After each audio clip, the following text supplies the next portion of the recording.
السلام عليكم ورحمة الله تعالى وبركاته. أزل في اللون بونسوار ولا بونجور ميسيو دام. سمعتوه بيغاسوس صوص طوماط ولا صوص برناز؟ قال لك بيغاسوس يا أخي، والله ردها على صوص يا زلمة كرواريا. اليوم جيت ندير لكم فيديو إن شاء الله على الارتيكل اللي داروا بروفيسور أحمد بن سعادة على ضررني والكذب. جورناليست اوتو بروكلامي دي حراك، ستاتي سيدي جورناليست اوتو بروكلامي دي حراك يسلمي كي هدايا واسمو ضررني في زوج يخدموا على الحراك. الاخر كاع مروكي بصح طاح غير الحراك والاخر كيف وتشوفوا كيفاش لو بروفيسيوناليزم تاع جورناليست. شنو هو؟ يقول لك انا بروفيسيونال، جو سوي ان جورناليست بروفيسيونال، والناس كاع تقول لك وي سي ان جورناليست بروفيسيونال. c'est-à-dire على بالهم به بلي سي ان جورناليست بروفيسيونال وضررني وكذا. سي كوا لا بروفيسيون تاع الجورناليست؟ اسكو يعطيك لانفورماسيون الحقيقيه، ولا اسكو يطرش برك، ولا كي يعرف يحضر زعما فرونسي وكذا ويبريزونتي تسمى سي ان كرون جورناليست؟ نو، جورناليست لازم كي يجيب لك لانفورماسيون يجيب لك لانفورماسيون صحيحه، فهمت؟ ماشي يدير لا بروباغوند ويكذب، سيرتو على بلادو، سيرتو على الوطن ديالو، والوطن تاعو يكون فيه كما يقول لك زوبعه انترناسيونال، ستادير الناس كاع كونتر عليه، اسرائيل، مروك، كيفاش لي بي عرب كيما اللي سينيو مع المروك تسمى راهم كونتر الجيري، حابين باش يفلحوا لنا البلاد. مي نبداو الفيديو ان شاء الله بهاد سليمي هدايا، نريبونديو له شويه باسكو دار فيديو زعما فاقد بالحمر، زعما شغل هو اللي فاقد بالحمر. واش قلت انا في الفيديو اللي فات هو قالها، نسمعو مليح نسمعوه باش ندخلوه مع هاد لي جورناليست تاع الخرطي هادوما. تبعو مليح نوري لكم واش يهضر.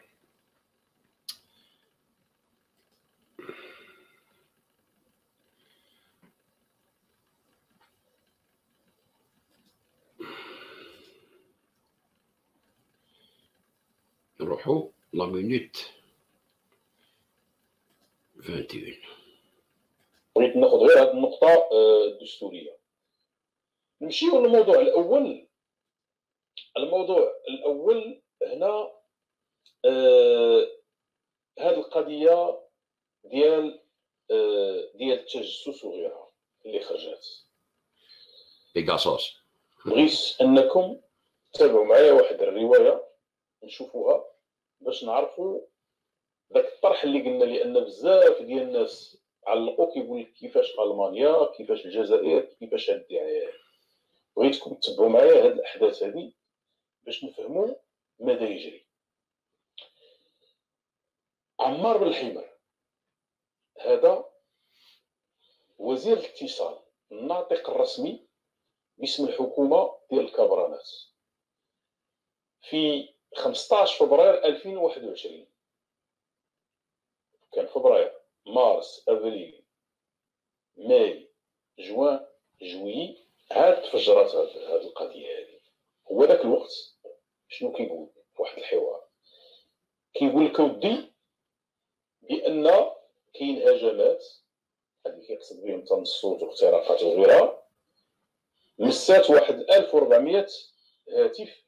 شوفوا كيقول 1400 هاتف في 20 دوله، وكيهضر على هذا البرنامج هذا بيغاسوس، كيهضر عليه، كيقول لك هذا البرنامج هذا ومشى اكثر من هذا.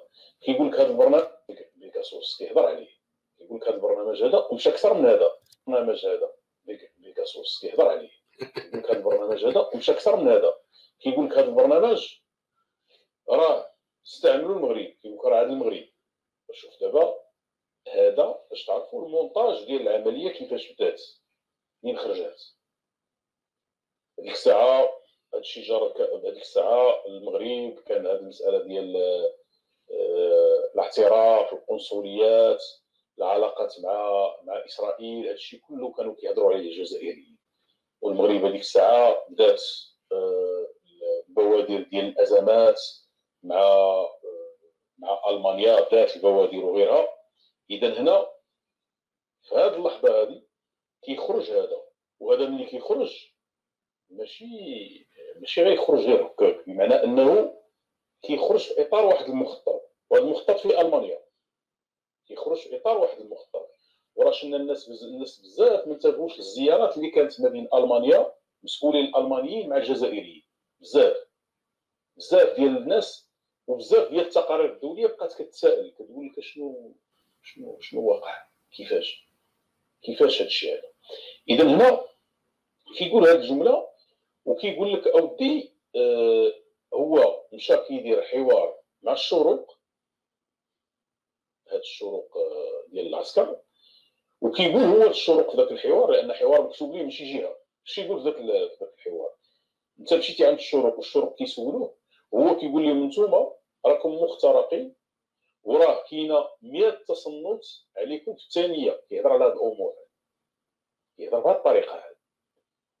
السؤال هنا، ملي الكبرانات نتوما نمشيو في هذه الفرضيه، بغيتو تمشيو لهذه القضيه ديال تهموا المغرب، داك البيان اللي دارت الخارجيه ديال المملكه، علاش بقيتو كتسناو من فبراير حتى ليوليوز، حتى جات هاد الدعايه ديال الفرنساويين وديال كذا، عاد خرجتوا هذاك البيان؟ مسكين يا الخاوه، مسكين سليميه، مازال ما فقتش باللي راك في وسط اسبوع.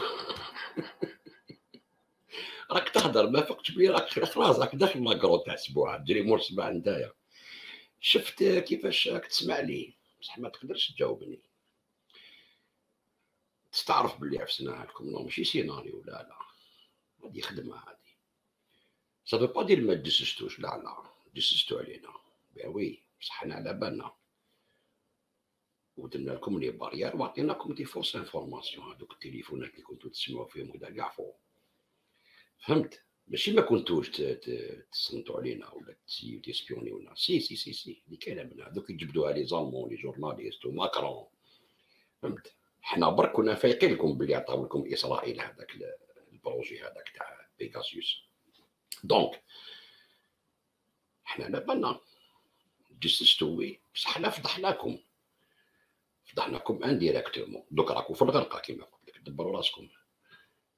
هادي راني وريتها لك انا، وين تعرف انت بالحمار والشروق داك تعاود في الفيديو ديالي، زعما باش تبين باللي هاك تشوفوا هذا سيناريو تاع الجزائر ماشي سيناريو خدمه. هذه كي تقول علاش ما جبدتوش من مواد فيفري، لا الصوف يتباع بالرزان اخويا سليمي، غير بالعقل دوسمو ومازال كاينه ماشي غير هذه.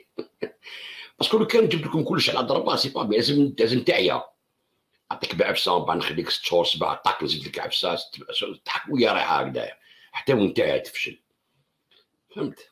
هاي القضيه اللي راكو فيها. كي قلت لك انايا باللي بيغاسيوس طيحنا كاع البروجي، حنا ما طيحناكمش نتوما، لا نتوما والو، نتوما سيريا عماله، نتوما طيحنا سيادكم اللي خدموكم اللي جوكو فيكم، اسرائيل. الكيان الصهيوني هو اللي ضربناه باسكو البروغرام ديالو، الا كان هو باع لكم البروغرام، هاد البروغرام ما يتباعش بلا لاكور تاع المينيستير دو لا ديفونس. هاو المشكل وين راه، سي لو مينيستير دو لا ديفونس نتاع اسرائيل هو اللي يعطي لوتوريزاسيون باش يبيعوا هذاك البروغرام هذاك. اتونسيون، دونك كي تضرب بروغرام كيما هذايا، ماشي نتوما والو، باش نقولوا للعالم باللي هما راهم يبيعوا هذا البروغرام هذا، والبلدان اللي يديوه راهم يستعملوه باش يصنتوا على لي جورناليست وعلى الحقوقيين وعلى لي بريزيدون وعلى لي مينيستر وعلى كلش. تيوا ستادير دوك هما كاع راهم في ورطه بيكم نتوما، باسكو ما عرفتوش كيفاش تستعملوه، جيتو تستعملوه مع الجزائر طاك كشفناكم، جيتو مور الصباح. والصباح دا نروحوا هارب الجزائر، شغل هاربين هكذا حتى لقيت روحك في وسط اسبوع يا سليمي، فهمت؟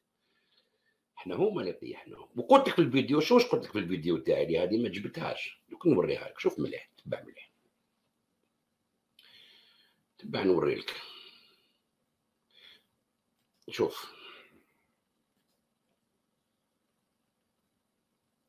دونك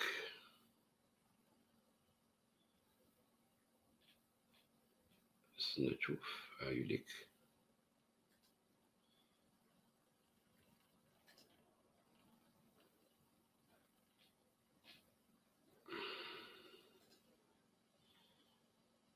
شوف يا سي سليمي، شوف واش كنت نقول لك انايا. شوف واش نوريلك. Affaire Pegasus. Le ministre israélien de la Défense, Benny Gantz, seront à Paris. علاش راح لباري خويا؟ هايدا هاي لك le 28/7/2021. راك تشوف. Le ministre israélien de la Défense à Paris ce mercredi 28 juillet, il sera reçu par Florence Parly, la ministre des Armées. Benny Gantz va présenter la position israélienne sur l'affaire du logiciel espion Pegasus, développé dans son pays et qui aurait servi notamment à espionner le téléphone du chef de l'État français, ce que la société NSO nie. Ok. La visite éclair, qui est le résultat direct de la conversation téléphonique entre le président Macron et le premier ministre israélien Naftali Bennett jeudi dernier. Benny Gantz seront à Paris pour tenir au courant les autorités françaises des vérifications sur la vente du logiciel Pegasus par le groupe NSO selon un communiqué publié par le ministère de la Défense. Allahu Akbar. شفت كيسي سليمي هم حاصلين إسرائيل، حصلتوهم. حصلناكم تقطف، حصلناكم. يقول لكم كيفاش عطيناكم حاجة رحتوا فرشتوها كاع ما تعرفوش. بودوار صاحب الدوار يا أمير المؤمنين، من بالك روح تلعب الضمة في قاع سبع يا حسرة. ايش الديب يصيد مريم عميل بصار، هذه عندكم تاع الدور العالمي هكذا، ولا سليمان المغراوي فهمت يا سي سليمي. وهذه قلتها لك في الفيديو اللي فات، دوك نسمعك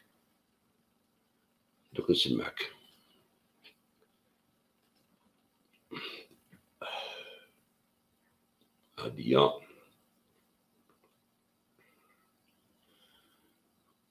وراهي بس تشوف تبع مليح. اسمع واش راني نقول لك هنايا، اسمع بيان واش راني نقول لك باش تكون في علمك.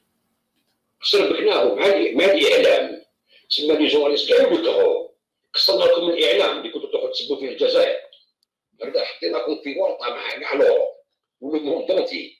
كسرنا لكم بيغاسوس، هذيك انس ودكتور لي في شروعات، جبت لي دوكيومون واش كاين واش ما كاش.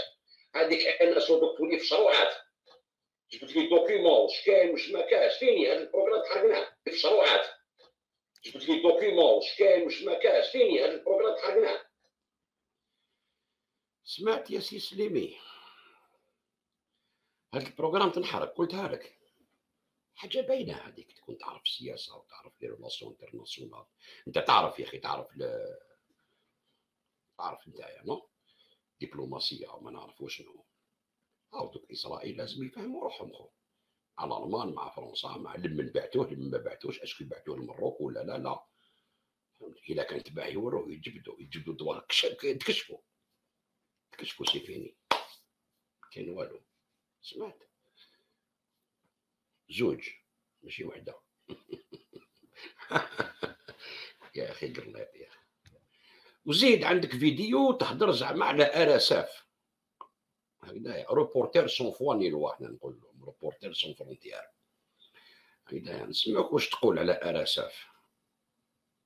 هذا هو السجل تاعنا المهم اليوم مع ضررني هدايا. هذا وراء يا سيدي.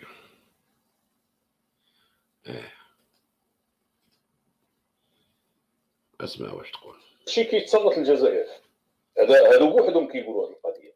بحال قلتي شي واحد قالوا لي تصنت الجزائر، شنو كيقول لك؟ سلطات بعض الدول وعلى الخصوص المغرب، بمعنى ماشي على المغرب، دول اخرى كلشي كيتصنت الجزائر. هذا بوحدهم كيقولوا هذه القضيه. بحال قلتي شي واحد قالوا لي دير عرس صغير هو يكبروا، زاد روونها كاع. تعال تاكد بعدا، تاكد من هذه المساله هذه. الى جانب صحفيين مدافعين عن حقوق الانسان في كل دول العالم. البارح كانوا صحفيين مدافعين عن حقوق الانسان، واليوم درتوا ضدهم شكايه، درتوها ضد داروا شكايه اليوم ضد هذوك الصحفيين بلا حدود ولا كذا، داروا سميتو داروا شكايه ضدهم. السفير ضد هذوك الصحفيين بلا حدود ولا كذا، داروا سميتو داروا شكايه ضدهم. ضد هذوك الصحفيين بلا حدود ولا كذا، داروا سميتو داروا شكايه ضدهم. صح، هذا هو السوجي الفري. تسمى راك معروض دوكا اليوم، راك معروض تسمع ماشي عليك دركا لا فيديو، انت راك معروض دوكا باش تسمع الجواب على هذا واش راك تقول. تسمى ريح راك معروض، دوك نجيبوا لك اتاي هكذا حباق البلوز، سي تشاد سي موسى راح يبيع الزلابيه. شوف اسمع مليح، راح نهضر مع جورناليست تاع الجزائر، دو جورناليست من الجزائر هكذا اللي يهضروا كيما انت، ريبورتير سون فرونتيير. ريبورتير سون فرونتيير دارت عليهم الجيري شكايه، وعلاش دارت عليهم شكايه، واسكو الجزائر عندها الحق ولا ما عندهاش الحق. فهمت؟ ما اسمع ريح واسمع هكذايا. دوكا نجي لدرارني. درارني نتايا تي ان جورناليست بروفيسيونال، زعما سوا ديزون ان غران جورناليست، اوكي يا با بروبليم ماشي مشكل.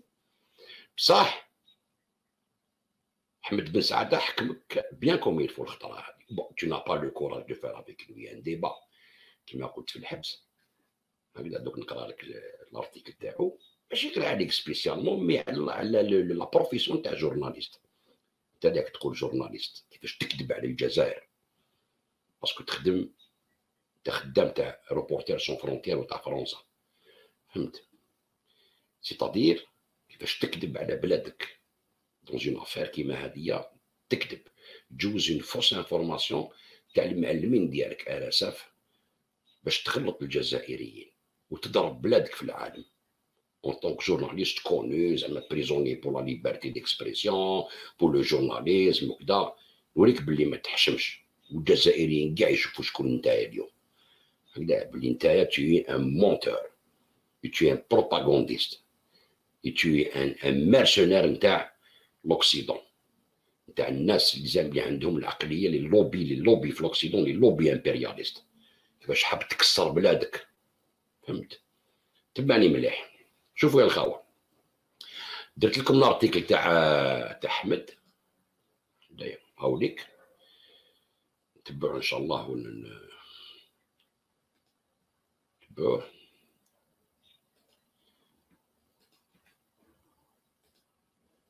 اوكي دونك هذا احمد بن سعاده، البروفيسور احمد بن سعاده عطانا بارتيكل خفيف ظريف، ماشي حاجه كبيره يعني، بصح هي كبيره في حد ذاتها كما يقولوا، جونتي شغل ديسان.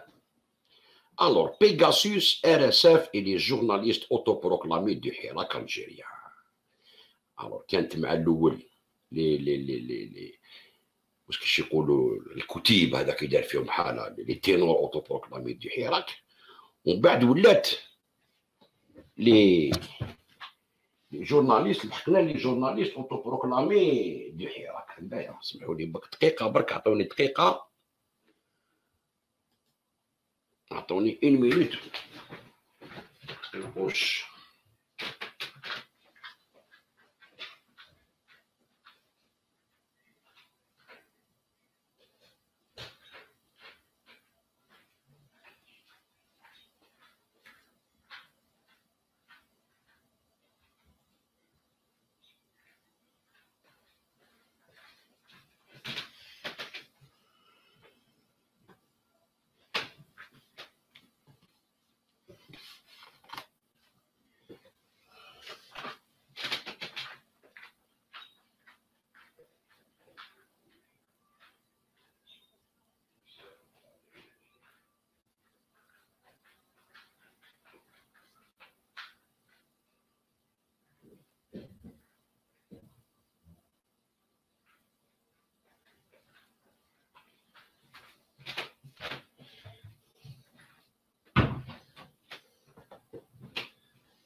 اوكي دونك هاد القضيه هادية، الارتيكل هذا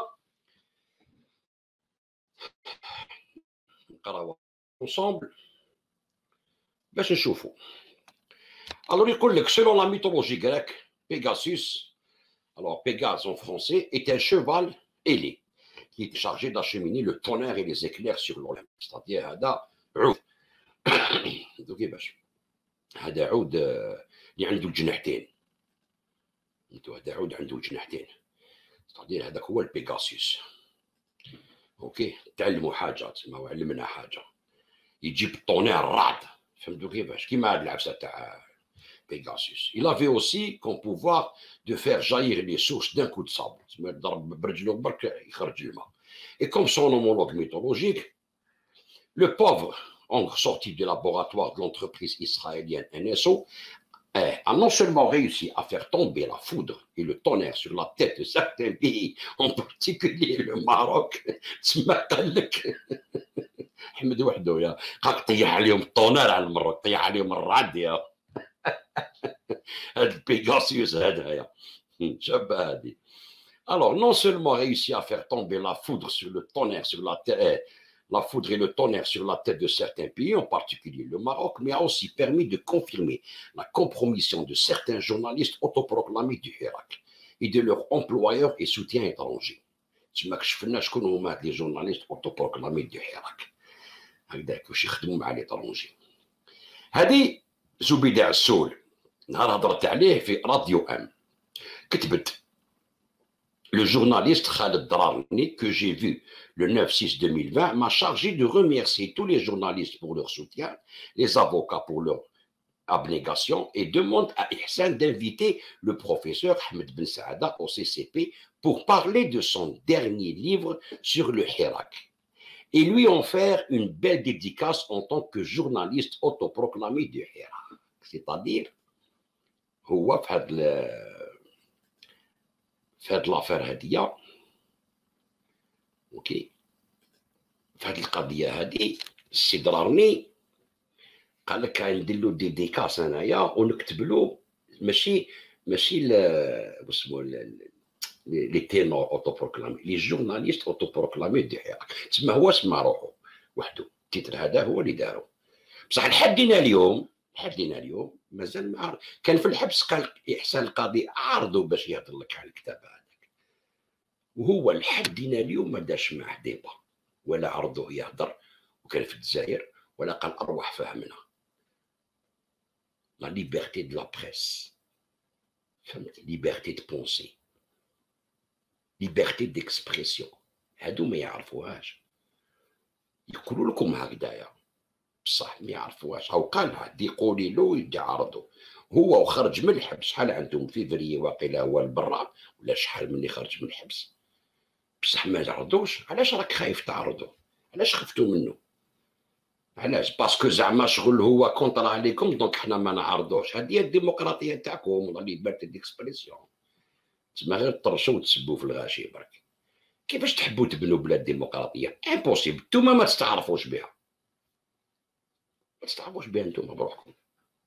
كتب لكم كتيب صغيره درتو حالها قلبتوا الدنيا، ما قدرتوش تعرضوه. شفتوا الخوان؟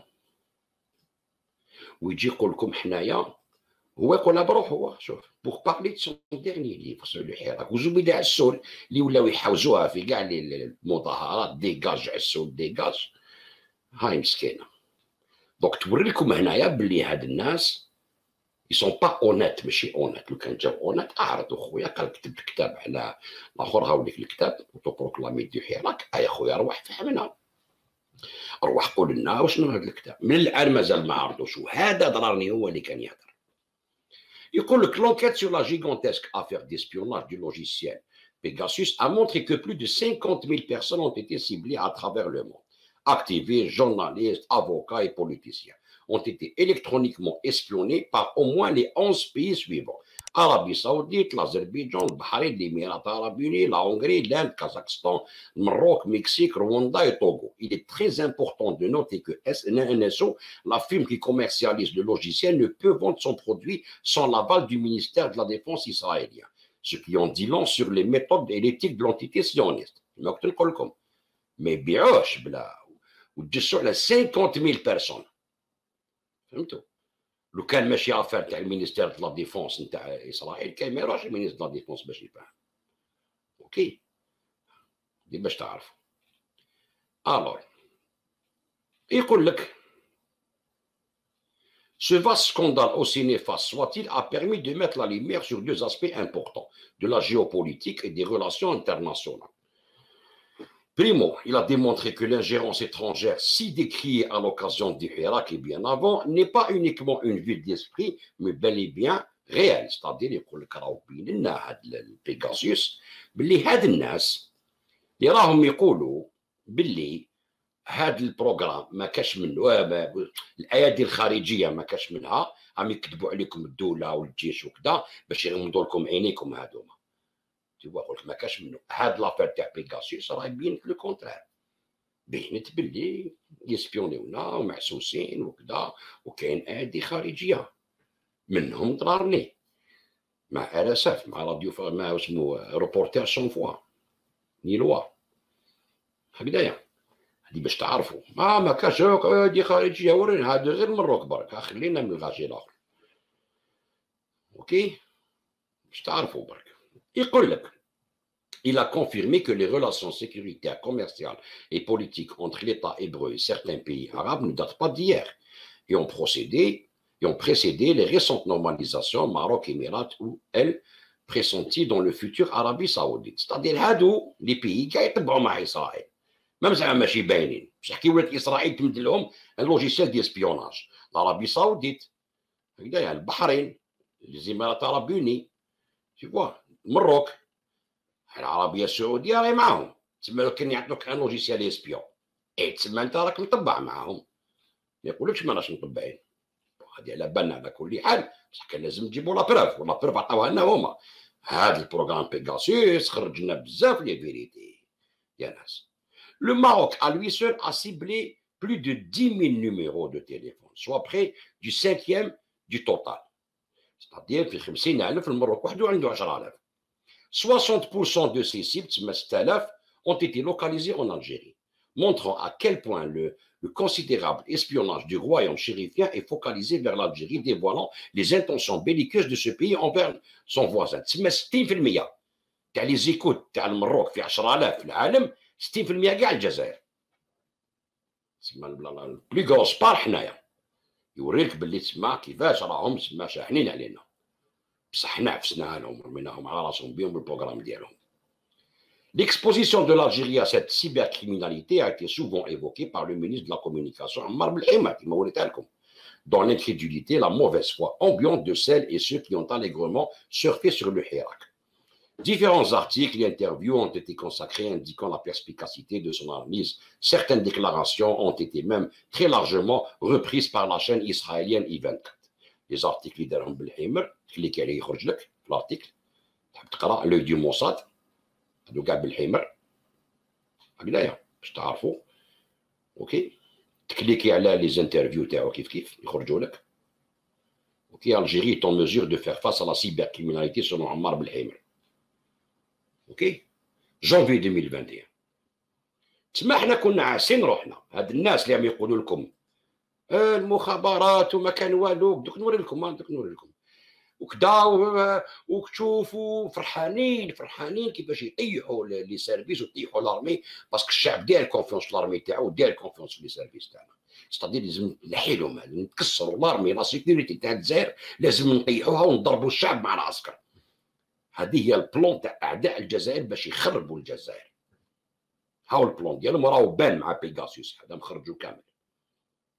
يقول لك c'est au milieu de ce tintamarre médiatique provoqué par cette gigantesque affaire d'espionnage que Reporters sans frontières, RSF, rebaptisé Ragotar sans foi ni loi, Ragotar sans foi ni loi, tenta de poursuivre sa mission de dénigrement de l'Algérie, rappelant que depuis le début du Hirak, elle n'a cessé d'user de médisance, de dénigrement et de diffamation contre l'Algérie. On se souviendra de son implication dans la résolution de l'Union européenne, fin novembre 2020, et de ses nombreuses déclarations incendiaires concernant l'Algérie. RSF Hadouma Ragotar sans foi ni loi, Hadouma عقب الجزائر ملي بدا الحراك هما عقبنا. Ils ont déposé même la résolution de l'Union européenne de l'Algérie تكليك عليها تخرج لك. اوكي l'Algérie face à l'Union européenne et ses lobbies. هذا سي لارتيكل تاع احمد بن سعاده، الشباب تقراوه كاع. اللوبي كاع تاع جورج سوروس من اللي كاين كاع في البرلمان اوروبيان كيفاش يخدموا. ستادير هادو ومازال بهاد لافير تاع بيغاسوس واش داروا هادو RSF هادوما راه غوطار سون فوا ني لوا. Toute honte bu, RSF publia un article dans lequel elle accusa nommément l'Algérie d'être un client de NSO et d'un utilisateur du logiciel espion Pegasus. داروا article قال لك باللي l'Algérie عندها هذا التريك اسبيون بيغاسوس، اسرائيل عطاوه للجزائر. شوفوا ديك الكذبه كيفاش رماوها هكذا باش زعما يشربكوها لنا حنا كانا. يقول لك او موان واش كتبوا هما، شوف يقول لك او موان نشوف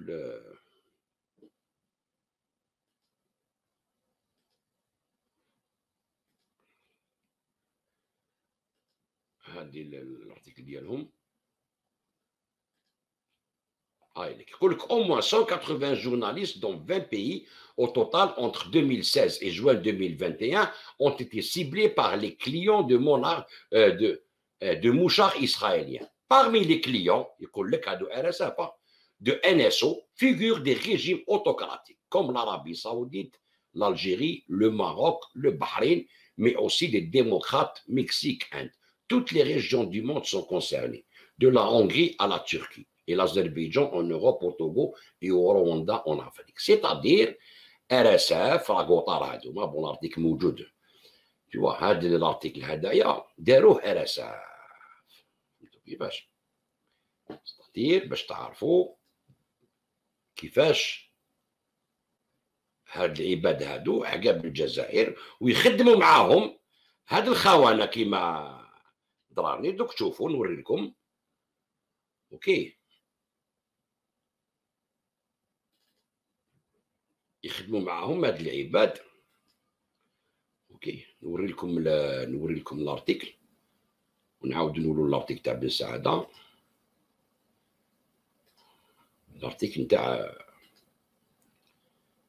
هادو بيغاسوس نتاع RSF. هاوليك Pegasus, un outil répugnant et sordide prisé par les prédateurs de la liberté de la presse. راكم تشوفوا هاوليك الارتيكل. دوك تشوفوا شكون اللي داروا. Près de 2000 journalistes, 20 pays différents, RSF exprime son dégoût et annonce son intention de poursuivre les responsables de cette surveillance massive. Ok, يحط لك هنايا باب وراهي الالجيري هنايا les révélations sur le logiciel, 180 journalistes, يقول لك NSO figure des régimes autocratiques comme l'Arabie Saoudite, le Maroc, وما نحاوها. هنا عاودوا نحاوها. شتو؟ دوك نقول لكم كيفاش داروا هاد العباد هادوما وكيفاش طلبوا سماح من الجيري كي ديبوزانا بهم. تسمع سليمي راه ديبوزانا بهم بلانت. تبع مليح باش تعرف. اوكي دونك يقول لك خالد دارني جورناليست اوتوبروكلامي جحيره كيما سمى روحو هو باسكو هو اللي سمى روحو هكذايا هو اللي سمى روحو هو. Alors, Khaled Rani, journaliste autoproclamé du Irak et accessoirement correspondant de RSF, relaie évidemment cet article comme tout employé au service de son employeur. Oui, l'article. Celui qui a été présenté comme un grand et éminent journaliste devant l'Éternel n'a pas essayé de lire toutes les multiples enquêtes, pour une fois, bien documentées, publiées par les médias en particulier anglo-saxons, dans lesquels l'Algérie a été présentée comme une victime de l'espionnage marocain et non coupable. Il a dû jubiler à l'idée que l'Algérie soit impliquée dans l'espionnage des démocrates, ONGistes, des islamistes offshore ou des maquis séparatistes qui défendent bec et ongle. Il a dû fouiner longtemps à la recherche de son numéro dans la liste de ceux qui ont été espionnés pour donner de l'eau au moulin au flot de bobards de RSF. C'est-à-dire يقول لك هذا يظهرني مشى هاد لانفورماسيون تاع RSF بلا ما فيريفيا كاع لي جورنو تاع لو موند اللي الجيري كانت فيكتيم دي سبيوناج. ما كانتش عندها هي تسبيوني، هي فيكتيم، هي مسبيونيا هكذايا. بون حنا درنا لي باريير سي سور مي ليسبيوناج ايتي لا بريزون. دونك هو جا فرحان خو باش يقول لك الجيري لي سيرفيس تاع الجزائر راهم يسبيونيو فينا. قال لك حوس النيميرو التليفون تاعك كش ما كاين باش يدير حاله خوك تشوفوا يسبيوناو ليه وكذا، وهذه لي دروا دو لوم لي زون ان جي باتاتي يحوس عليها. شوفوا يا الخاوه تبعوا مليحه، شوفوا واش حط في لاباج ديالو خالد درارني، حط هذاك لارتيكل، شوفوا الى مي هذاك لارتيكل وعلى بالو بلي فو، و سي ان جورناليست يقول لك انا نعطيكم اون فو، il a publié une fausse information parce que تاع RSF le 22 juillet 2021. راكم تشوفوا هاي لك، شوفوا كيفاش يكذب على بلادو، يمشي مع RSF. اوكي واش كتبوا له الناس؟ تبعوا مليح يا الخاوه، شوفوا مليح واش كتبوا له الناس اللي كانوا يتبعوه، كانوا يشتيوه زعما كرون جورناليست، فقولوا بلي ما كاين والو، بلي كذاب، بلي سي ان بروباغونديست يخدم مع الايادي الخارجيه، يقول كيفاش هاد الايادي الخارجيه هاوليك سي كاف. واحد كيما هذا يدير ان ارتيكل تاع RSF وان ارتيكل فو غلط. شنو كتب له كامل؟ اون تافو دو كولبورتي les mensonges, tels mensonges, puisque machiavéliquement, vous avez l'art à chaque fois de savoir ce que vous publiez. Vous vous prenez pour le centre du monde. Le Hirak a disparu depuis que toi et tes semblables aviez essayé de vous l'approprier avec une bande d'aventuriers.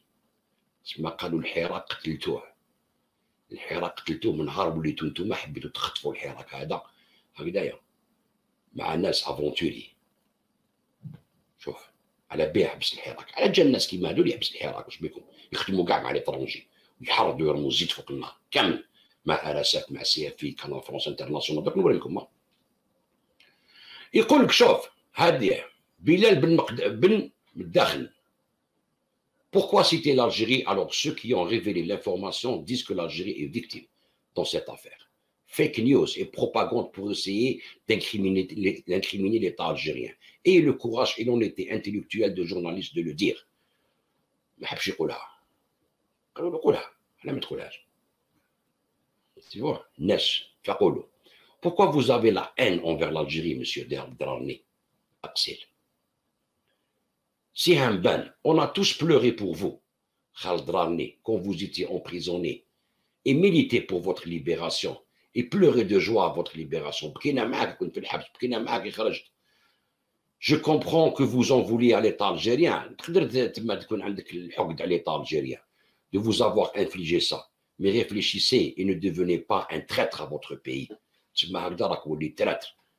هادو الناس اللي ماشي الناس اللي كانوا في الحراك هم يهضروا معاه، اللي كانوا يتبعوه ويحبوه. فقولوا باللي واش كنا نقولوا عليهم هاد الناس ماشي باسكو انا مع الدوله ولا كونتر الدوله ولا مع الحراك ولا كونتر الحراك، سي اون رياليتي. هادو هما اللي يفسدوا الحراك، هادو رشاد كاع هادو هما بروباغوند من بروباغوند. La région d'Alger. Donc, de tous les articles de presse, le seul que vous trouvez, le moyen de relayer, c'est celui qui contient une fake news accablante. L'Algérie d'être client de NSO, ce qui est faux. Tu vois, c'est vraiment dégueulasse. Je trouve sans commentaire. Wallah. Daro aleh kamel.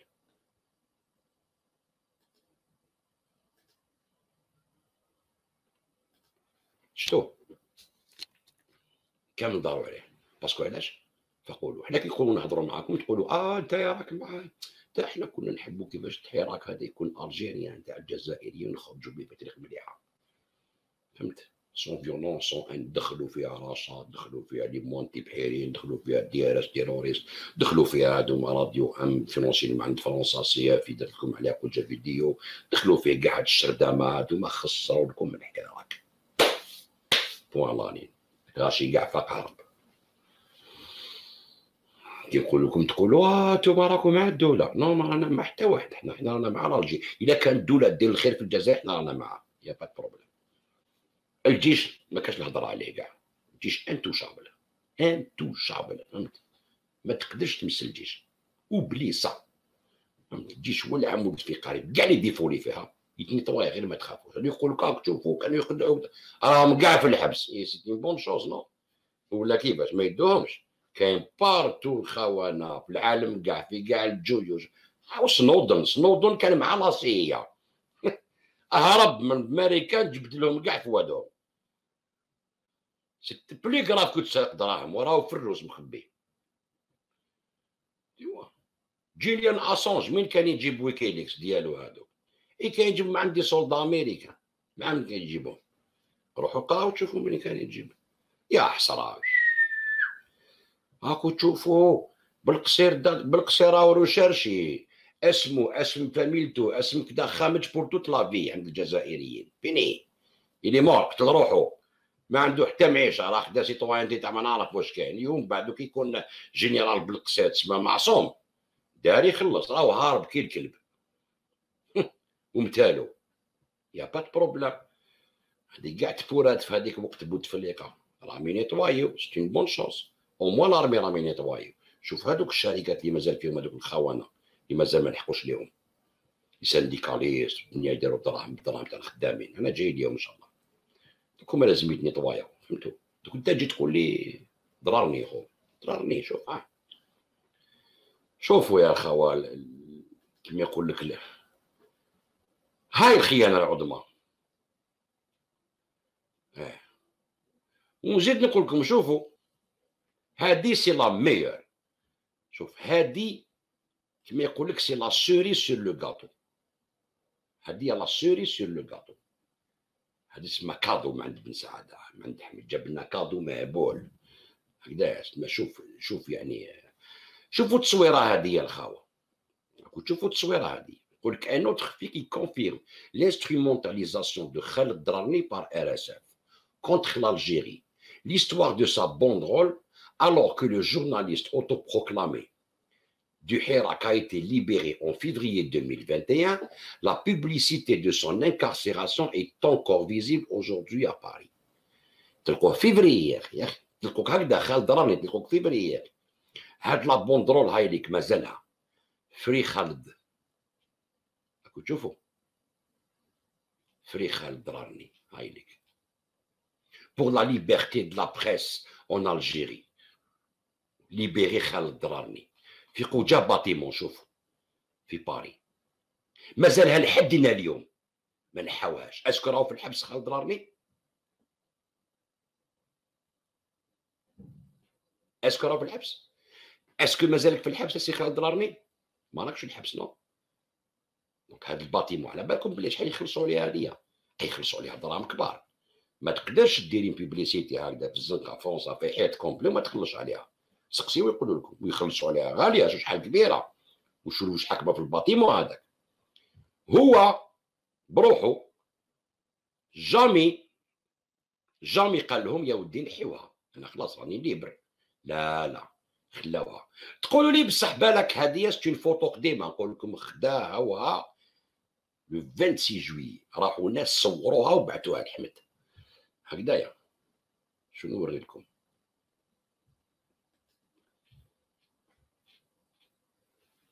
Banderole géante de Khaled Drarni sponsorisée par RSF. Photo prise par Boualem Snaoui. Boualem Snaoui, c'est un écrivain journaliste رايح عنده بلوم مهبوله هكذايا، راهو جاز في ليميسيون تاع جزائر هوب هكذايا. Le 26 juillet 2021 vers 23h au 25 quai d'Ivry Paris. روحوا ل 25 quai d'Ivry في 13e arrondissement هكذا باري. روحوا اللي حب يجيب لا بروف يروح لل 25 كي ديفري باري 13 ويقول لنا اسكو هاد التصويره يصورها ويقول لنا اسكو هاد التصويره كاينه منها ولا لا. مازالها محطوطه. كيفاش تقولوا لي باللي هذا ماشي خبيث ويجي فتحي غراس يقول لك هذايا بالمهيدي ويخدم مع فرنسا. البريزيدون تاع RSF كتب كتاب لالجيري فرونساز، كدت عليه فيديو، تلاقيت خو غراس هنايا قال لي هضرت على خويا، قلت له علاش خوك واش يكون رسول؟ خوك سي ان بوليتيسيان اللي ميدياتيزي يدير غلطه نسقدو نورمال كيما كاع الغاشي. يا با بروبليم. والله العظيم واش نحكي لكم، هذا ضررني هذا يا اللي ردوها هيرو ناسيونال مازالت لا فيش ديالو معلقه سبونسوريزي بار RSF، وهو ما كانش عنده الجرأه يعني لوناتي يعني تكون اونات هكذا. قال الو اسمع نحي هذيك راني برا انايا. تسمى واحد كيكون جايز هكذا ما يعرفش يشوف التصويره هذيك يقول لك ياه الراجل راهو في الحبس هذا مسكين. لا لا ليبرتي دو لا بريس il n'a pas eu كما يقول لك لوناتي باش يقول لهم يا الخاوه يا الخاوه نحيو هذيك نحيو هذيك ليماج.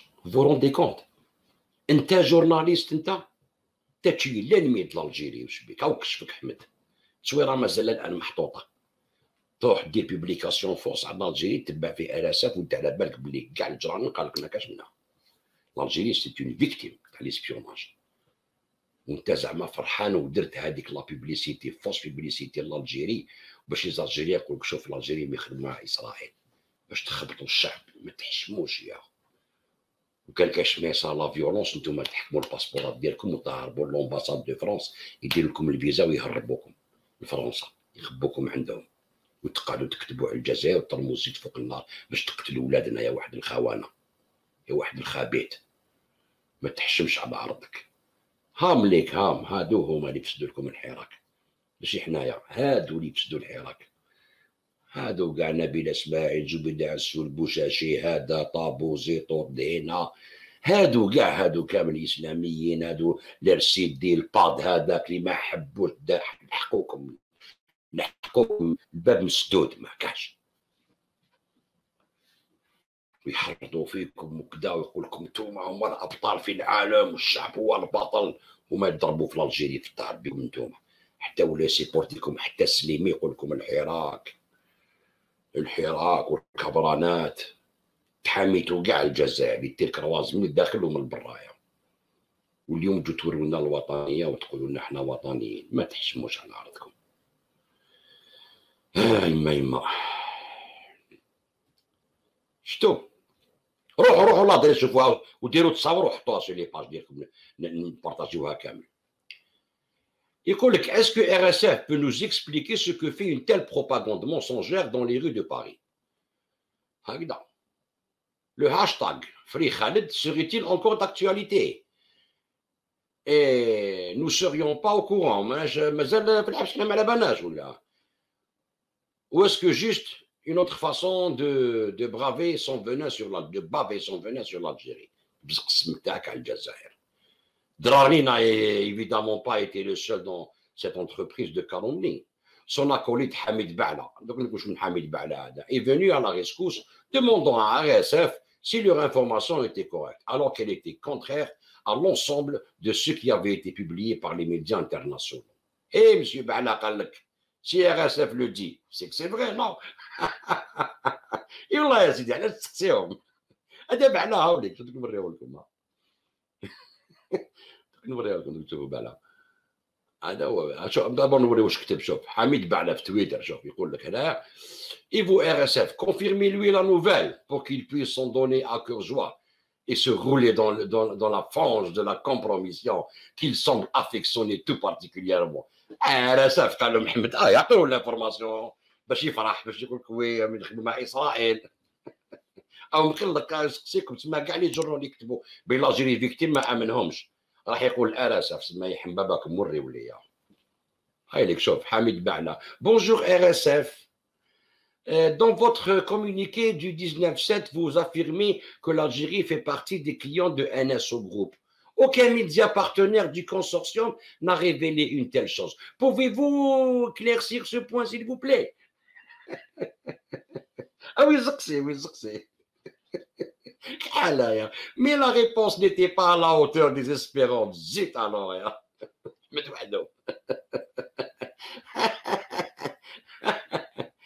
اه لا لا حمد عباك يضحك كنت قاعد بهم يا شوف بيعهم ويشريهم يا يا قال وش بيك يا عطوا له فورماسيون زيت الو يا زيت سي ميرد الجيري ما مش معي اسرائيل ما عندناش باش نخدموا يا اخي وقت رانا فيه ما تقول انت من الديانات انت تخدم مع شفيق مصباح. نعطيكم الحقائق حنا نعطيكم الحقائق بلي بروف ا بلس بي ايكال سي. فهمتوا؟ نكذبوا عليكم حنا ما نكذبوا. علاش نكذب عليك؟ بوركوا واش حنا نربح انا كي نكذب عليك ولك رد بالك على بلادك يا محمد. كاين مشاكل نريقليهم بيناتنا. براني يربح الشجر بيعد يمشي لهيك حتى ولي تخدموا مع المروك قاعد بينا نتايا En tout cas, نزيدو نكملو شويه وبان لكم دوك شكون باع لها هدايا. هذا دوك شوفوا واش كاين في ديك لا سويت. Comme expliqué dans les articles précédents, Hamid Ba'la et Khaled Drani sont tous deux collaborateurs de Radio M. Média barbouze financé par le Quai d'Orsay. هذا هو l'article تاعو يداروا عليهم ودرت مع les vidéos. Et en relation privilégiée avec CFI, Canal France International, un organisme lui aussi financé par le ministre des Affaires étrangères français, ministère. On comprend bien alors pourquoi là, ils s'entendent comme larrons enfoirés. شو كتبوا له شوف هذا البعلقانه. Et dire que certains journalistes et faiseurs d'opinion se sont saisis de cette information erronée pour détourner le regard sur les véritables enjeux de cette affaire pour leur dessein idéologique. شوف قال les journalistes هذوما يلعبوا بهاد les informations باش يطبعوا l'idéologie تاعهم. OK. Hamid Ba'la, RSF a modifié son communiqué en retirant l'Algérie. Ah là là, m'skin. C'est pas normal. 23 juillet 2021, l'ambassadeur d'Algérie en France a déposé une plainte pour diffamation à l'encontre de RSF. On pouvait y lire. سمعت يا سليمي. باني مليح اختي سليمي. سليمي. سمعت علاش ديبوزاو بلاinte الجزائر. باسكو داروا فوس انفورماسيون علينا. ماشي كيما نتوما حنا روتيراو تو سويت روتيراو. قلنا دوك نوريها لك. شوفوا دابور لا بلانت نتاع l'ambassadeur ديالنا.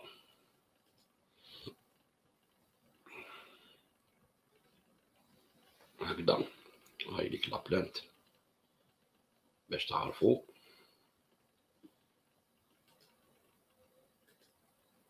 هاي ليك. L'ambassadeur d'Algérie en France dépose une plainte pour diffamation contre Reporters sans frontières. L'ambassadeur d'Algérie en France, M. Mohamed Antar Daoud, a déposé ce jour, au nom du gouvernement algérien, une plainte pour diffamation auprès des instances judiciaires françaises à l'encontre de Reporters sans frontières, RSF. Cette action en justice porte sur l'insertion continue dans le communiqué publié par RSF le 19 juillet 2021 sur son site web officiel, selon lequel l'Algérie figure parmi les pays en possession du logiciel Pegasus et qu'elle utiliserait pour espionner d'autres parties. Tu vois. Outre le caractère diffamatoire et mensonger, alors, outre diffamatoire et mensonger, ces allégations inadmissibles relèvent de la manipulation de RSF, connu pour son acharnement vis-à-vis de l'Algérie. Respectueux des libertés fondamentales individuelles et collectives garanties par la Constitution algérienne et fidèle aux principes régissant les relations internationales, notre pays dément formellement ces accusations. À ce titre, l'Algérie affirme qu'elle ne dispose aucunement de ce logiciel et n'a jamais eu à l'utiliser ni à traiter ou à collaborer de quelque manière que ce soit avec les partis détenant cette technologie à des fins d'espionnage visant à porter atteinte à l'honneur et à la réputation du pays respectueux de la légalité internationale. Paris, le 23 juillet. Donc, هادو هما les journalistes تاع الكلخ. شتو؟ هادو هما les journalistes اللي يقول لك حنا رايحين نجيبوا لكم الحقائق. تبعونا غير ما تخافوا. هادو او لا لا الاسرائيلي يخدموا تجيب RSF معلق البلاكات تاعو فرنسا ما يقولهمش نحيوها. شوف غير هاد الجاست هذا باك تاع عنده هذيك الاخرى في الباتيمون هو راهو برا وما قالوش ما تزيدوش تخلصوا عليه هذيك نحيوها راني برا. غير هذيك باك تكفي توريك باللي خابيت. يسموه بن مهيدي. قال لك لو سوريغ تاع بن مهيدي. باش تشوفوا يا جماعه. شوفوا كيفاش يضحك في لا فيديو مع لي سيرفيس الجيريا. فرحان. شوفوا نوري لكم كي جبد هاد البروبليم هذايا. شوف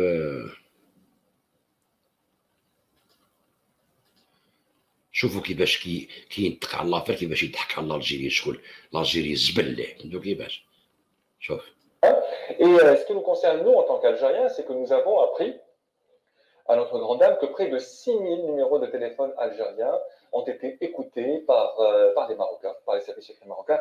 Parmi eux, les gens les plus haut placés du régime en Algérie, Shengriha, Gaïd Salah, Lamamra, Bedoui, les ambassadeurs, des ministres. On a parlé de l'incompétence du système de santé en Algérie.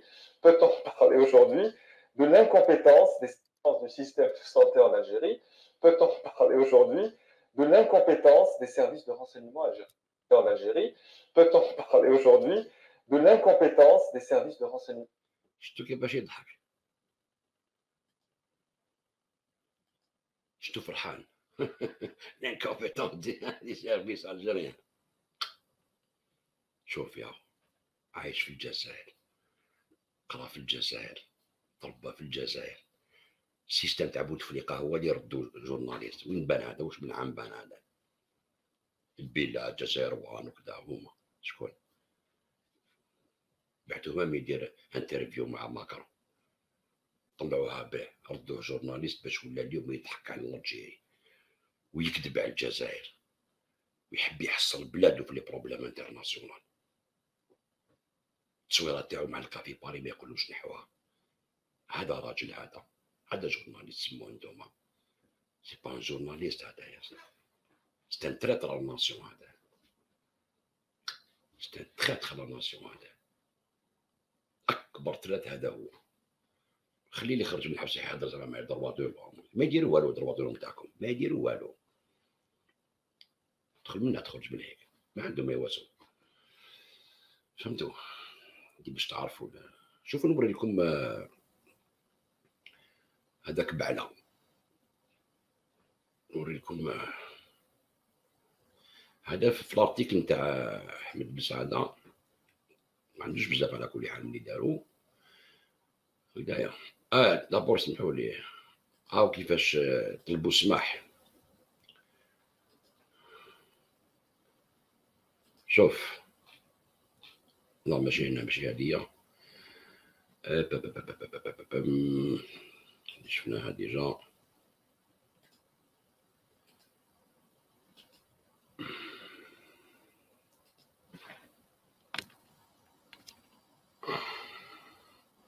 كوفيد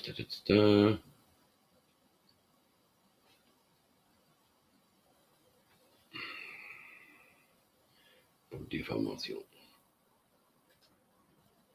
شوف، Pegasus, Alger porte plainte contre Reporters sans frontières pour diffamation. Le scandale du logiciel israélien Pegasus venait de faire les vagues vendredi où l'ONG avait accusé lundi sur son site le gouvernement algérien d'avoir eu recours au logiciel Pegasus à des fins d'espionnage. Pegasus qui m'a dit. RSF affirmait que l'Algérie figure parmi les pays en possession du logiciel Pegasus. Mais vendredi, l'ONG a fait volte-face en publiant un erratum. Dans un premier temps, nous avons fait figurer l'Algérie dans les sites des pays, dans la liste des pays clients de NSO, l'entreprise israélienne qui commercialise le logiciel Pegasus.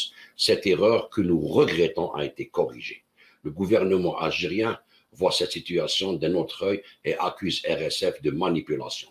Outre leur caractère diffamatoire et mensonger, ces allégations inadmissibles relèvent de la manipulation de RSF, connue pour son acharnement. L'Algérie ne dispose aucunement de ce logiciel ou de la ligue. Donc, la manipulation, bien sûr, يجبدوا لهم فوادهم درك. على بالكم حق ربي لا عزيز دوك تاكومون جوستيس كاع واش داروا هذيك اللي معلقين ضرار لي وكاع واش داروا الحس على الجيري ولا كوميونيتي اوروبيان حكمناهم تاع الارواح يا وليدي. دوك تشوف لا بلان هذه كيفاش يديروها لك الصغار في فرنسا. جاو على راسهم يا كي هما ميم الضرارين نورمالمون تشارعوا. Eh oui, ما تقوليش liberté d'expression. Non, non, non, non, non. C'est une manipulation et un mensonge qui met l'État algérien en danger. Ça dit نتا حطيت l'État algérien en danger يا سي محمد. فهمت؟ تا كان نورمالمون دوز لا مولينكس. تا كان باسكو انت tu as relayé l'information. هكذايا. شوفوا نوري لكم هذاك بعلا، هذاك شكون هو بعلا. لي باربوز دي راديو ام. هاد لارتيك تاع بن سعاده كانا درت عليه انايا الاخر. اوكي، هذا هو بعلا. هاوليك يقول لك ابتكار média n'est pas le seul programme financé par CFI. Loin s'en faut, dans le cadre d'un autre programme appelé Media Lab francophone. CFI, le ministère des Affaires étrangères de France, lancé en 2018 par CFI, 5 projets ont été choisis. Parmi eux, je trouve près de vous, présenté dans la vidéo qui suit par Hamid Bala. OK? Parmi eux se trouvait près de vous, Aoulik. Cliquez sur l'image de la vidéo. CFI, à Kouchoufou. OK. Près de vous, c'est principalement un projet éditorial sur 2 volets. Le volet technique, c'est-à-dire le format du contenu, c'est la vidéo. Le contenu en soi, c'est aller chercher des success stories, des Algériens qui réussissent, qui arrivent à changer leur environnement, leur milieu, avec le peu de moyens dont ils disposent. C'est un peu ça. La presse francophone algérienne, je dirais qu'elle subit une sorte de vieillissement de son lectorat, c'est-à-dire le lectorat francophone devient de plus en plus.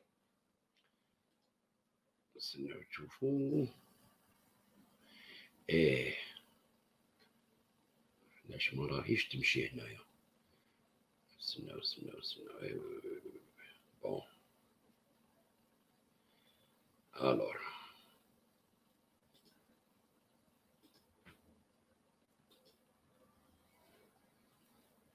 ok pourquoi ça fonctionne pas.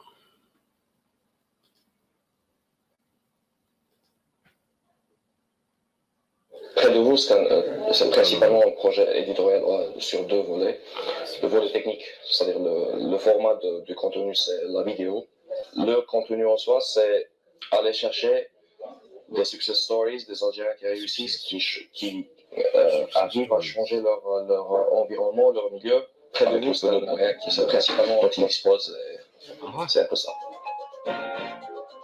La presse francophone algérienne, plus âgée, la génération plus jeune, qu'elle subit une sorte de vieillissement de son lectorat, c'est-à-dire le lectorat francophone devient de plus en plus âgé. Les générations plus jeunes s'orientent beaucoup plus vers un contenu arabophone ou anglophone. Je dirais que ce changement de préférence de l'audience est une des principaux challenges de la presse francophone en Algérie. Ok, c'est ça. Ok. Donc, nous تشوفوا نوريها لكم. هذه حميد بعلا فوالا هاي السيافي راكم تشوفوا باش تعرفوا تبعوا مليح. C'est principalement un projet éditorial sur 2 volets. Le volet technique, c'est-à-dire le format du contenu, c'est la vidéo. Le contenu en soi, c'est aller chercher des success stories, des Algériens qui réussissent, qui arrivent à changer leur environnement, leur milieu, avec le peu de moyens dont ils disposent. C'est un peu ça. La presse francophone algérienne, je dirais qu'elle subit une sorte de vieillissement de son lectorat, c'est-à-dire le lectorat francophone devient de plus en plus âgé. Les générations plus jeunes s'orientent beaucoup plus vers un contenu arabophone ou anglophone. Je dirais que ce changement de préférence de l'audience est une des principaux challenges de la presse francophone en Algérie. Alors, c'est une occasion de rencontrer les consoeurs et les confrères des médias francophones de nos pays, de la région, et aussi des experts venus d'un peu partout pour justement échanger et réfléchir sur nos médias et nos métiers.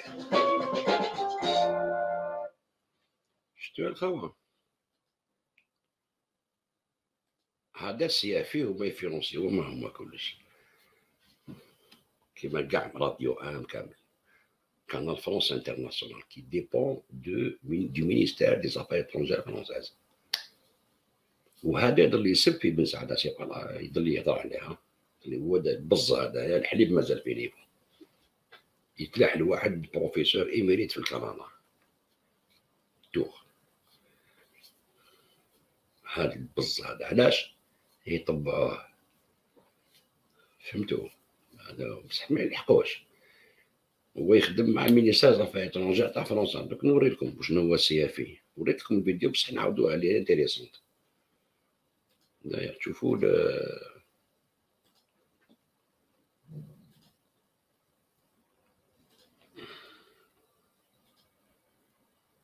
الوغ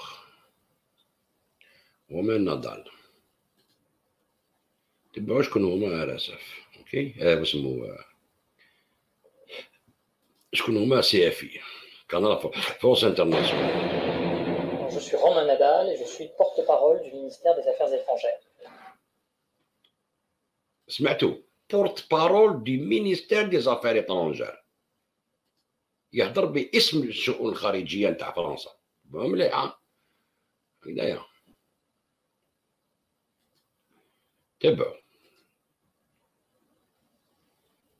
Alors CFI, opérateur de médias, qui est chargé de la coopération dans le domaine des médias, est une agence du ministère des Affaires étrangères dont l'objectif est de soutenir les médias, en particulier l'émergence des médias en ligne, d'où le rôle qu'elle a joué dans la création de ces forums 4M qui se sont déroulés sur plusieurs continents, qui aujourd'hui se déroulent à Paris, aujourd'hui et demain, et qui réunissent des acteurs des médias en ligne de 38 pays. Plus de 200 personnes sont réunies aujourd'hui et demain pour débattre de ce monde médiatique en effervescence, en révolution, pour débattre de ces nouvelles méthodes de travail, des interactions entre ces médias et la société civile, et défendre une liberté fondamentale qui est la liberté d'informer. Sans liberté d'informer, il n'y a pas de démocratie. Et cette liberté d'informer, elle peut être menacée aussi par la révolution numérique, parce qu'elle bouleverse l'économie des médias, leur modèle économique, et d'une certaine façon, elle les a affaiblis aussi, puisque un certain nombre de médias voient aujourd'hui leurs ressources réduites et les journalistes ont moins de moyens pour travailler. Par ailleurs, ils sont aussi concurrencés par des citoyens qui produisent de l'information, mais là aussi, il faut trouver des règles à définir pour que la liberté de l'information soit préservée et qu'on ne confonde pas information et propagande ou manipulation. Ça fait partie des sujets qui sont abordés au cours de ces 2 jours et qui sont véritablement passionnants. Et pour moi, porte-parole du ministère des Affaires étrangères et mon équipe qui est présente, en particulier toute l'équipe qui développe la diplomatie numérique, ce qu'on appelle notre pôle web au sein du ministère, est présente pour assister à ces débats, pour y participer. Parce que pour nous aussi, même si nous sommes une institution, pas un média, ce débat, ces discussions, cette révolution numérique, elle nous interpelle, elle renouvelle nos méthodes de travail, à la fois internes et puis notre communication en direction du grand public et des médias. À quel degré le Quai d'Orsay s'applique-t-il dans les médias des pays en transition démocratique, c'est-à-dire كيما حنايا les pays اللي حابين يجوزوا الديمقراطيه، المينيستير الافير étrangères الشؤون الخارجيه تاعهم كيفاش يدخلوا في هذا الشيء هذا، واش الخدمه تاعو اللي يخدمها. تبعوا مليح.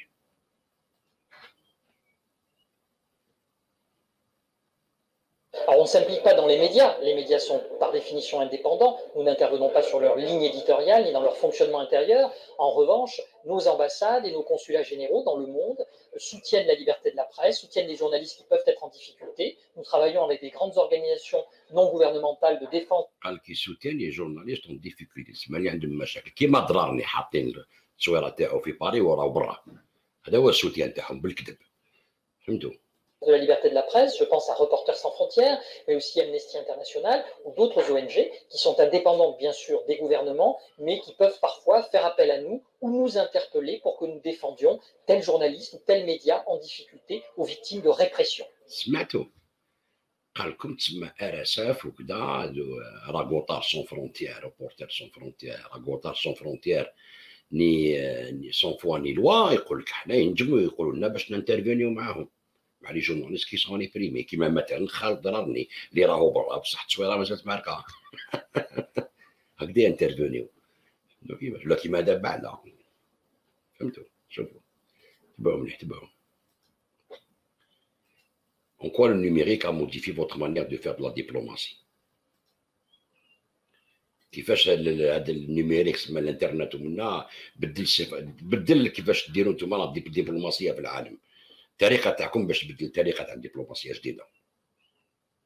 Bien sûr, la révolution numérique transforme la société, on parle d'ubérisation de la société, elle transforme la méthode de travail des médias, elle transforme totalement la diplomatie, qui auparavant était un monde assez secret, assez confidentiel, avec une communication très verticale, désormais, nous sommes dans une communication beaucoup plus horizontale, en interaction avec la société civile.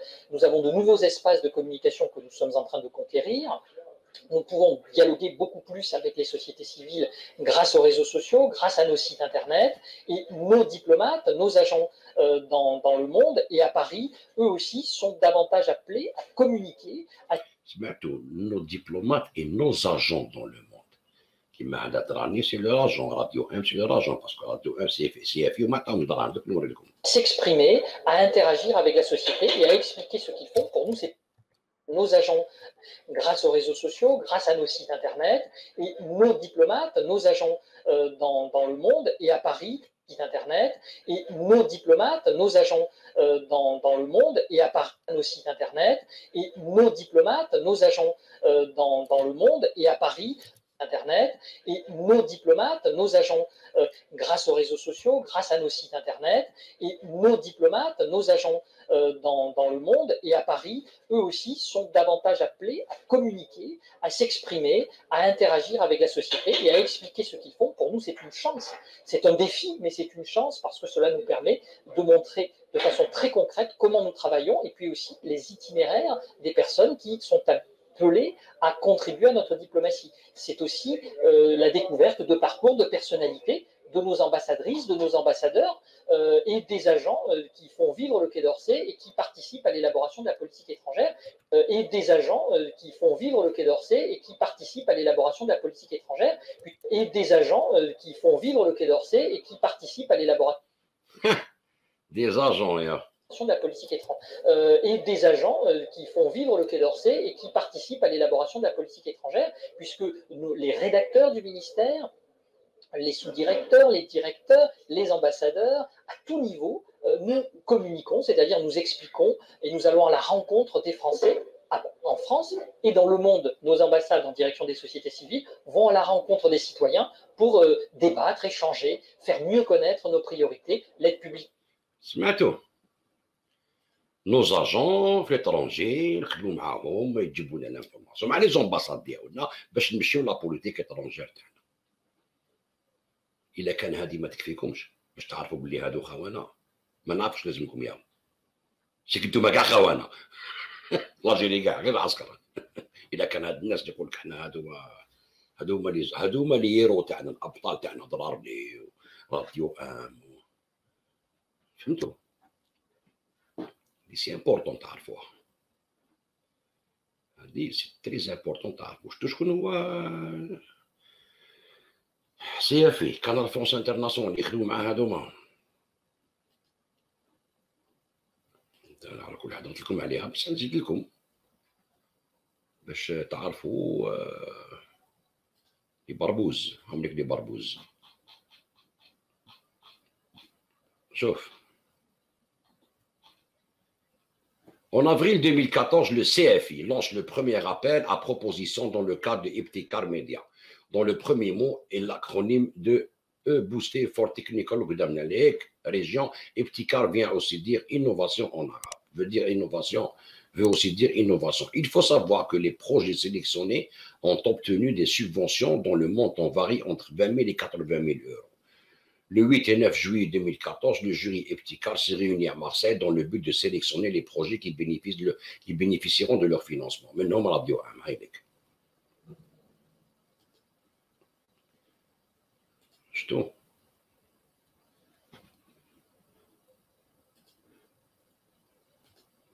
Donc, هادي توري لكم الخونه هادو بيغاسيوس واش خرج لنا وزاد خرج لنا بيغاسيوس. نشكر البروفيسور احمد بن سعد اللي عطانا غير كميه هكذا جونتي تري جونتي بلا ما يكسرش بزاف هكذا. ولا كان تقولوا باللي زعما يكتب غير على الجزائر وزعما هكذاك وغالطين بالبزاف. باسكو شوفوا يا الخاون نوريلكم واش ما على بالكمش تقدير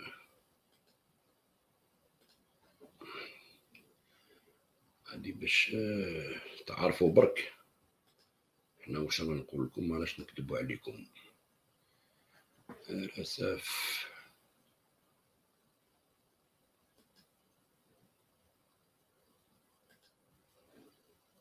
ماشي هادية اون توكا سي با باسكو دار كتاب على لاشين. نوريكم برك.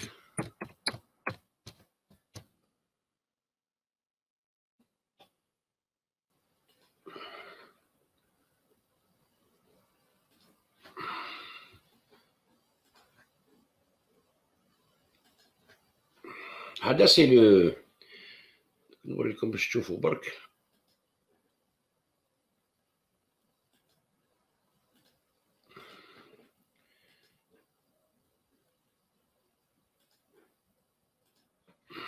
هذا لو سيت تاعو اوكي باش تعرفوا. يكون زعما يبع الدولة ويكتب مع العسكر وكذا ولا شين. هاو هذا سي لو داني ليفر تاعو مع ناس مع لي زيكريفان كامل، ماكسيم فيفاز، جون بيير باج، قاعد غادي لاشين سون زوير. على لاشين كتبوا كتاب على لاشين اوكي، باريسيون دو نوتر نوفو ليفر كوليكتيف اوكي. يهضر لك كاع على لاشين وعلى لي زوانجي كيفاش يديروا في لاشين وكيفاش دي تري انتيريسون لاشين سون زوير. هاو ليك الكتاب، هاو اللي كتبوه كاع. طوني اندرني باين هكذا، بن سعاده، جون كلود نانا، كاع هادو هما اللي كتبوا الكتاب. يهضر لك على لاشين وكيفاش الامريكان يحبوا يطربقوا لاشين بلي زونجي جوستومون بكاع الشيء هذا. هذه باش نقول لكم باللي هاد الناس اللي يقول لكم هذا راهو مع الدوله مع العسكر، تسمى راه يخدم مع العسكر تاع لاشين.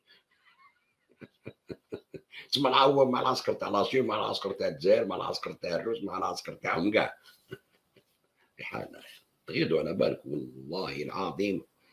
غير الناس كيما هادو يغيضوا يفوت لابانيا مساكن. شغل انا نشوف فيهم تعرف كيفاش شغل هاك لوكسيدون هذا منبارين به وكذا، شغل واش يقبلوا لهم يديروا يا هاو شغل ترافاي بور لا فرونسي tu sais. انا كان فرانكوفون، انا كان نحب اللغه الفرنسيه كيما اللغه العربيه، بصح سي با بور سا كنخدم عليهم ضد بلادي. بصح الله غالب خو، ولا عنده فيزا يخرج فرنسا يجي يخلصوا دراهم دو فيز يحصلوا حقوق جورناليست ويضرب في بلادو بلا معنى بالو كيما داروها كاع الخونه كسروا بلدانهم. بصح حنا قعدنا واقفين ما قدرولناش يا باسكو الرجال واقفون. ما نخلوكمش كاع تكذبوا على الشعب، نعطوا الحقائق حنايا. تهلاو في روحكم خوتي، والسلام عليكم ورحمه الله تعالى وبركاته.